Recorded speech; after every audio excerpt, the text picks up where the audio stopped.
हो, मला माहिती आहे श्रावण सुरू आहे, त्यामुळे सगळ्यांना चिकन मटण तर खाऊच वाटते. पण मी इथे हा सोयाबीनचा खिमा बनवला आहे, जो चिकनच्या खिम्यापेक्षा देखील अप्रतिम लागतो.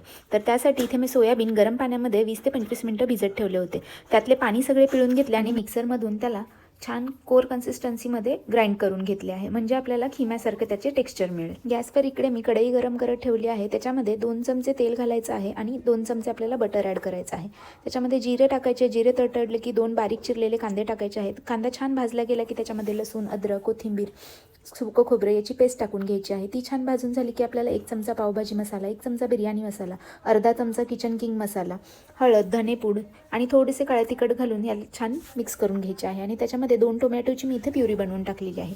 टोमॅटो प्युरीला छान तेल सुटायला लागले की मी इथे आरूसाठी ही कमी तिखट असलेली मसाल्याची पेस्ट थोडीशी काढून घेतली आणि त्याच्यामध्ये मी 3 चमचे दही टाकलेलं आहे.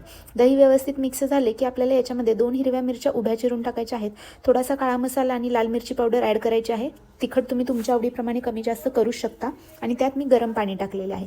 पाण्याला छान उकळी आली की आपल्याला याच्यामध्ये खिमा टाकून घ्यायचा आहे आणि तो छान व्यवस्थित मिक्स करून घ्यायचा आहे. पाण्याची कन्सिस्टन्सी तुम्ही तुमच्या आवडीप्रमाणे कमी जास्त करू शकता, पण जास्त पाणी देखील ठेवू नका, कारण सोयाबीनने ऑलरेडी आपण गरम पाण्यात भिजवून घेतलेलं आहे, त्यामुळे ते त्यांनी हवं तेवढं पाणी प्यायलेलं आहे. त्यामुळे एक्स्ट्रा पाणी झालं तर ते बाजूला सुट. आता हे व्यवस्थित मिक्स झाले की आपल्याला 3 ते 4 मिनिटं याला झाकण ठेवून छान वाफ काढून घ्यायची आहे. 3-4 मिनिटांनी बघू शकता छान तेल सुटलेलं आहे. यात मी 1 चमचा कसुरी मेथी छान रगडून टाकलेली आहे आणि आता हा आपला खिमा तयार झालेला आहे.